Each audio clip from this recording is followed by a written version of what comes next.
What's happening, everyone? Welcome back to OdinReactz. Now we've got two special guests today. All right. Now this is another reaction channel, all the way from New York. Big up yourselves, Ragtalktv. Boom, boom, boom, boom. 98 gang, 98 gang, double 98 S. gang. You know how that shit goes. It's good to All have that. you on. It's good to have you on the channel. It really is. It's an honor, and I wish you all the success in 2021. My first question has got to be, and I asked this to everyone as well. What started you on the journey to YouTube? Was it a particular, was it something that you came to like a dual decision? Was it something, or was it pushed from one of you, or how did it all start? You want to tell them? Alright, so pretty much it was a dual decision. You know what I'm saying? Before it started, it was actually like Instagram lives. Okay. You know what I mean? So we would try to take the Instagram live videos and then save them to our phone and then try to upload them to YouTube.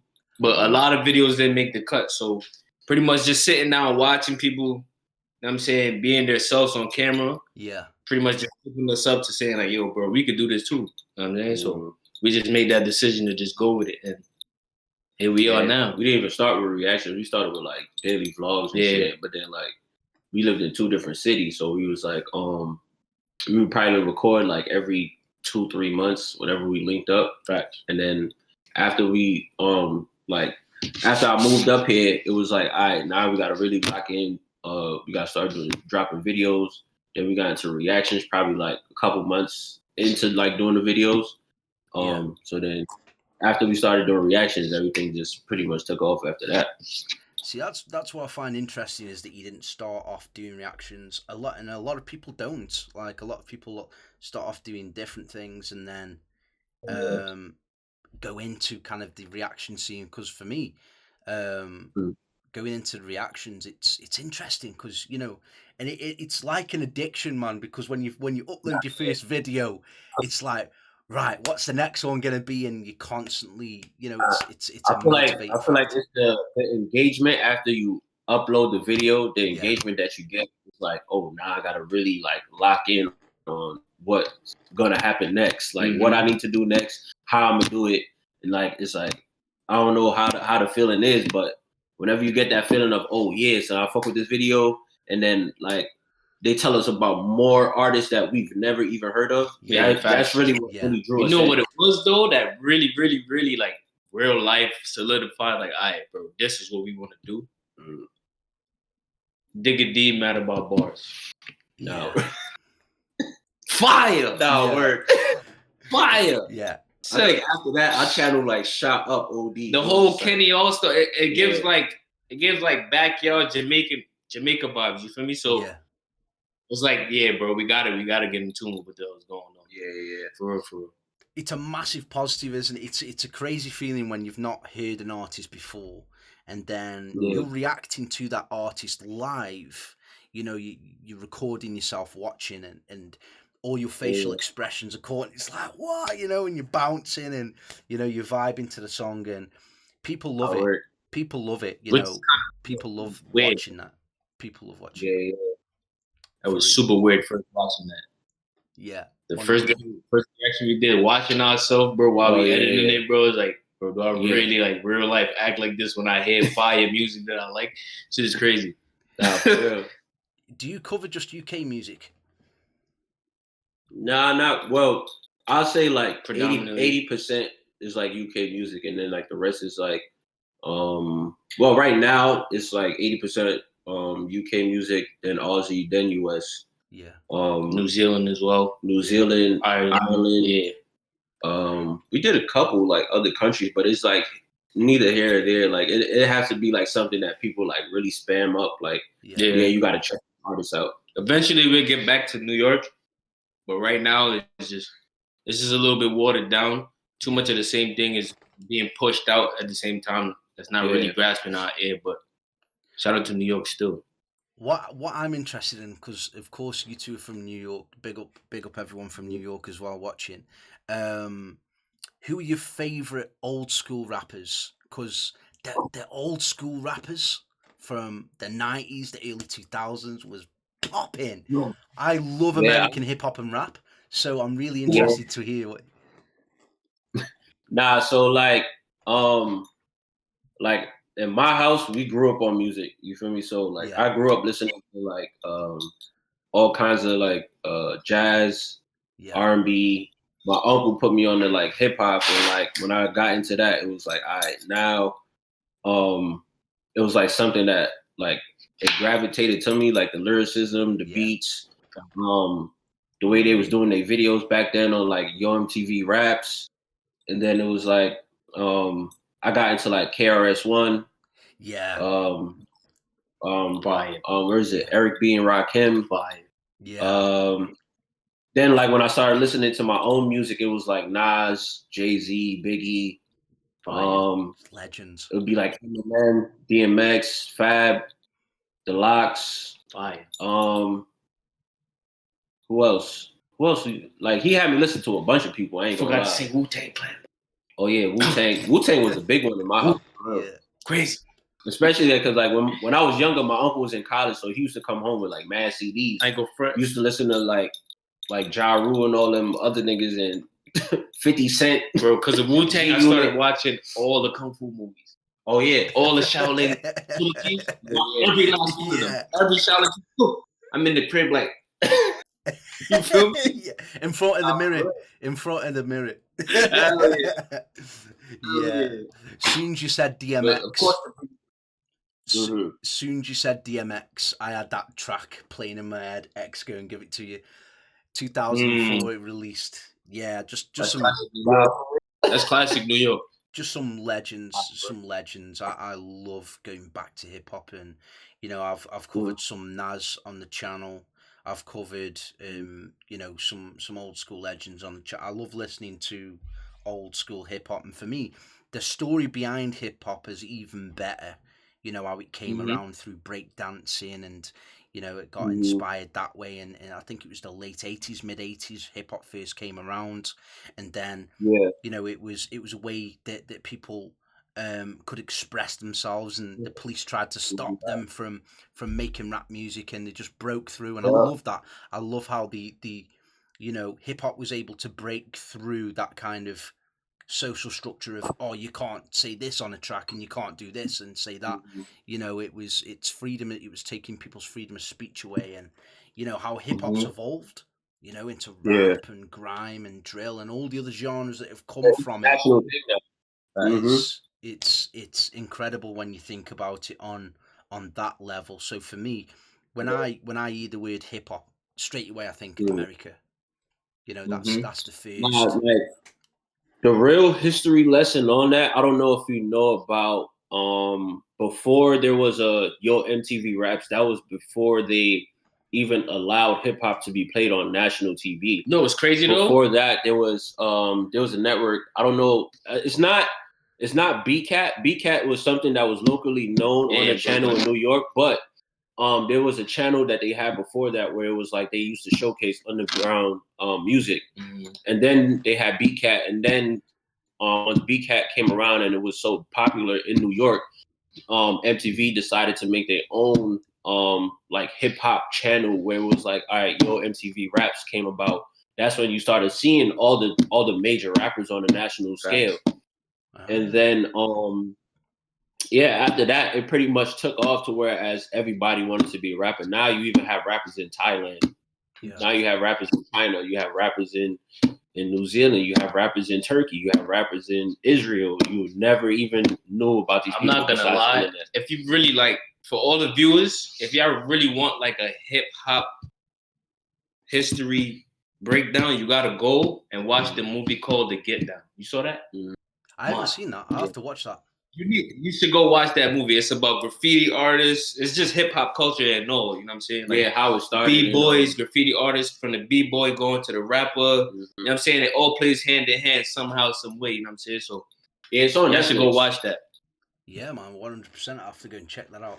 The Get Down. Yeah, The Get Down. It's a great movie. Great movie. Who would you say your top 3 artists are from the UK? Because I know that you, like you said before, if you had to pick 3, I ain't saying 1 no more because I know it's impossible to pick 1. But if you could pick 3, who would it be? It's impossible to pick 3. I ain't gonna lie.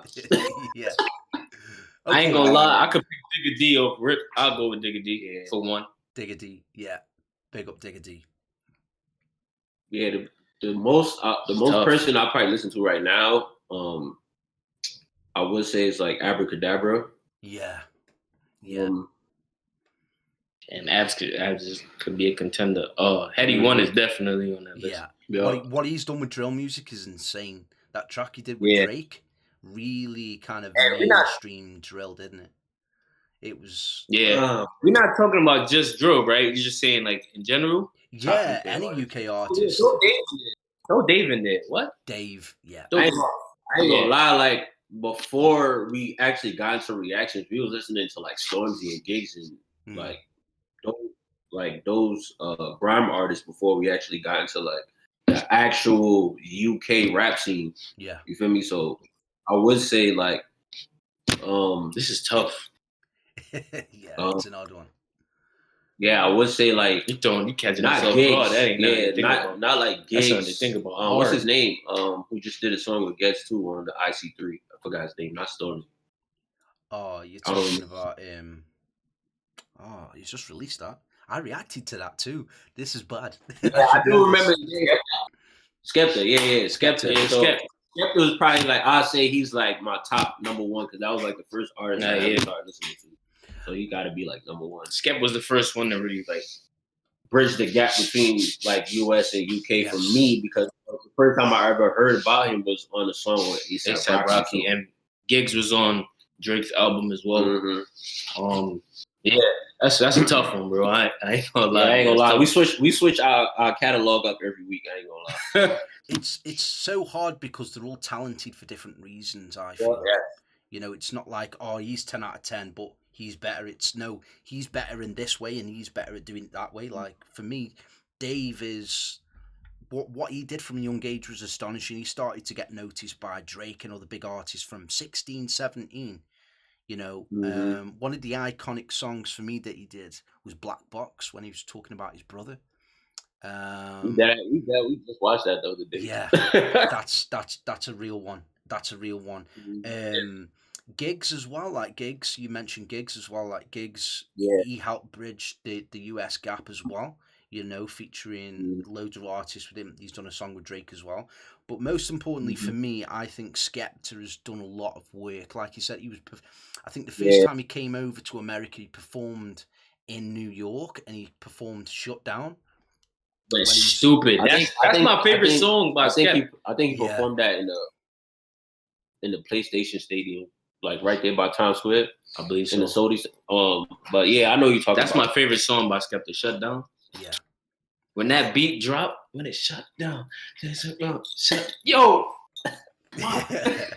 Yeah, it's crazy. And when you go back on the documentaries, the grime documentaries, and you see where these people come from, it's insane. You know, Wiley kind of was one of the, if not the founder for grime, the person who came up with the idea. And I think it was collated by a couple of people, but it stemmed from garage, went into grime, and they were videoing off small video camcorders doing little grime battles.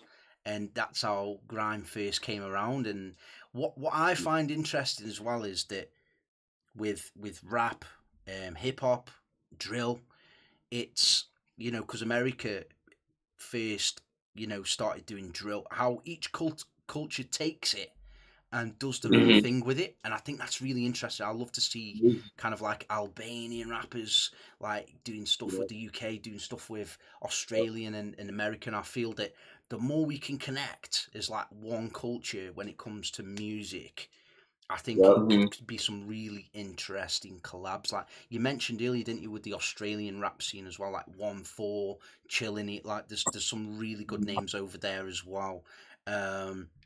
That's interesting. How did you come across kind of UK music? Did you say it was through Skepta's song when he performed in New York? Well, when I first heard about Skepta, it was through A$AP Rocky, and that's how I kind of got into like the grime scene. Yeah. But then once we started doing like reactions, we started getting into like the drill music. Yeah. So we never really knew about the drill music until like we started doing reactions, and then they started telling us about certain artists, and then once we got into those artists, we was like, oh wow, like this is actually totally different scene out there. Yeah, it is. And same story, same story is just, you know what I'm saying, delivered a little different. Mm-hmm. And the thing is as well, what I like to see is, you notice in the UK scene, you don't see it very often, but you'll see grime artists making music with drill artists. Like, for example, Unknown T did a track with DWE, which is one of the biggest grime artists in the UK. Like, that was fire, you know. Hearing grime on a drill beat was different. You know, it was something to kind of like second guess yourself to say, do you know what, this actually works. This is, you know. And then Dizzy Rascal did a track with somebody, and it was a drill group. I forget the name, but that's what I love to see, is kind of like cultures mixing it up. You know, I find just it really interesting. Find it really you know what it is? It's like they have grime in the UK, but here we will have like what we would call it, like boom bap. Yeah. So it's kind of weird to see like they have their own style of boom bap from our original like take on boom bap. Yeah. So like we have New York drill, Chicago drill, then you have UK drill. So it's like, you know, being across the whole another like country, is like to hear something that's something similar to like what we're used to. Is kind of sick. I ain't gonna lie. You know what's actually dope though? Like, I'm gonna piggyback what you said earlier, Odin, and you said like the grime artists would embrace the drill. Yeah. As far as here in New York, like the older guys actually like look down on the younger dudes instead of trying to help them. Yeah. You know what I mean? Like uplift them. So I feel like if New York was on that time as well, and then the UK and New York did something together, it would be dope. Fire. Mm-hmm. And everyone, there's room for everyone. I mean, the whole world listens to music, and I like to refer to boxing, you know, because with boxing, all the old school, you know, heavyweight champions like Evander Holyfield and Mike Tyson and, you know, Lennox Lewis, they all embrace the younger generation to say, look, you know, our time is up, type of thing, you know. You can't do it forever. You gotta pass the torch. Exactly. So, and I highly respect artists out there that bring other artists up. Drake, you know, Drake's well known for doing that. You know, he brought J Hus out on stage when he first come out of jail. You know, he brought many other different artists out, and he didn't have to. You know, and I respect artists that do that. You know, because they don't have to. You know, but I don't remember what show he pulled up to. It was a UK show. Yeah. And they played the "What a Time to Be Alive" song. Bro, they went crazy when he jumped up. Yeah. Yo, I remember that clip because they just showed it the other day, and I'm like, yo, that's crazy how he went to the UK, and just for the fact that like he showed love to their music so much that he was like, yo, what y'all do today? Oh yeah, I got a show. I'm gonna pull up. Yeah. It was so crazy how the crowd just reacted because they didn't even know that Drake was gonna pull up. He just popped up out of nowhere. I feel like everybody should be moving like that, though, bro. If you spread more love, bro, you get more love, bro. Yeah. Mm-hmm. And all the, you know, for artists that are just starting out as well, you know, that might be watching this, because, you know, I have a lot of producers and things that subscribe to my channel as well, as just, I'd say just keep the grind up, you know, keep uploading, keep, you know, because I'll do reactions to artists that have just started out, and I say to them, you know, if I'm on live or something, I'll just say, just keep consistently making music, and that's the only way you can get better. You know, it's like us YouTubers, you know, we fall into our own personality and way of doing things, and then we just improve it little by little. What are your goals for 2021? Like, what do you want to do with the channel? What you'd be like, right, okay, 31st December 2021, right, on this day, I'd be happy with this, and this, if I hit this goal and this goal and this goal. Well, our goal for the year was to hit 50K, but we were about to hit 50K, so like our new goal 100K is to reach 100K. Yeah. Before the year is up, but we started implementing like different types of like niches. So like now we're starting to do a show that we're doing a special on February 14th for Valentine's Day. Then we're going to actually wait to see the engagement that we get from that to see like if we will actually start the actual show. But then we actually just started wanting to do like more, going back to start doing more vlogs. Yeah. Now that we have the type of subscribers that want to see us do more original content. Yes. So that's what we're pretty much like working on right now. We really don't have like a set plan yet. We're just waiting on to see like how the subscribers engage with what we put out. So we've been putting out like snacks from like the UK that we've tried. We did like a Q&A to see if they want to see us do more Q&As, want to see us do more personal stuff, want to see us do more vlogs.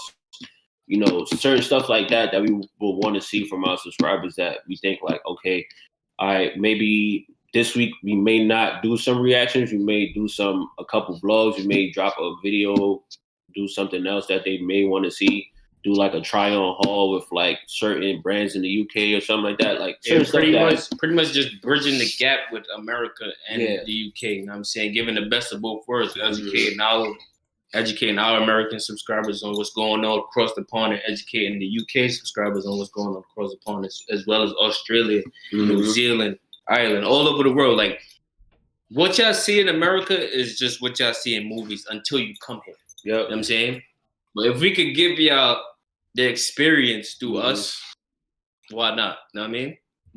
I love that. You know, that's always been my goal, is to kind of connect communities and show what's kind of going on in this country and that country, because at the end of the day, you know, it's, you know, for me, I listen to loads of different types of music, you know, so in order to, and it's not just me that does that, you know, the community love listening to different types of music. So when I go live, they'll say, oh, react to this, react to that, and it's two complete different types of music. So that's quite interesting. And I mean, it's always good to hear that you had that kind of goal to hit 50K, but you're surpassing it. It's always nice to hear that you're well on track, because I know that's a great feeling. You know, for my first year, I think the goal was to hit 1,000, and I hit that within the first 2 months, and it was like, what's going on? I watched you hit something on live, and I was in a maze, bro. Yeah.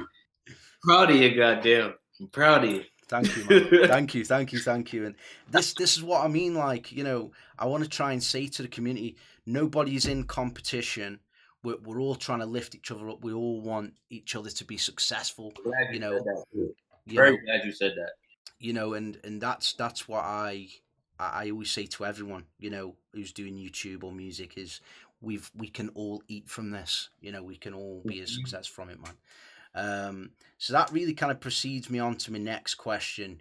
Do you have like any inspirations or ways of motivating yourself? You know, when you have them days where you're like, really don't want to upload today, but you just, I'm going to do it anyway. You know, is there something that you do or believe in, or, you know, something that you use to kind of keep you going?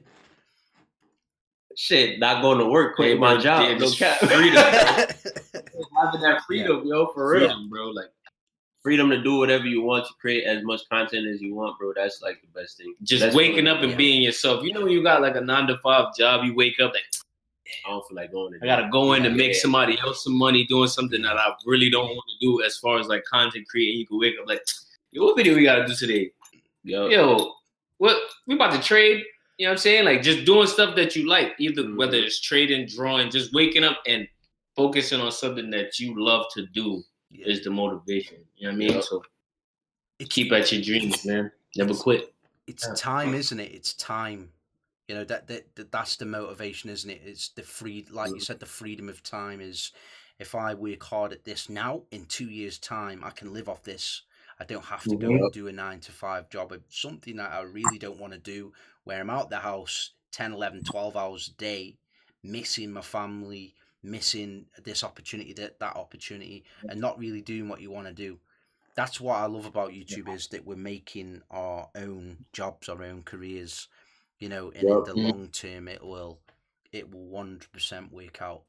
Definitely. Yeah. Nah, you don't always have to stay on YouTube. YouTube could just be a platform where you can start. Yeah. And then, you know, you can also build connections, just like you're doing with different communities. You can build connections to the point where you don't have to keep doing reactions. You could venture off into maybe you make enough this month to say like, all right, well, let me go take a flight to Australia and do some interviews, some actual personal one-to-one interviews with these artists that I know that are gonna want to link up with me just off the fact of that we built that connection already. So you know, that certain things like that where you don't have to stay stagnant and just doing reactions or just doing certain things that you're complied to do already. Yeah, you can do what you want. Like you said before, the freedom. I like to do interviews. I like to react to different kind of things as well. You know, like near like funny videos and pranks and stuff like that. And that's the beauty of YouTube is you've got a platform where you can showcase, you know, something that you enjoy doing. And sometimes the fun I feel can get taken out of that because you're focusing on the views, you're focusing on the money, the income, and it's really easy to kind of lose track of that. But if you've got that much self belief, I feel that helps as well because you know that you're heading in the right direction. Them subs are going up every day, the views are still coming in, and Very true. it's there, isn't it? You know, is there any YouTuber that you kind of enjoy watching outside of reactions? Is there many YouTubers that?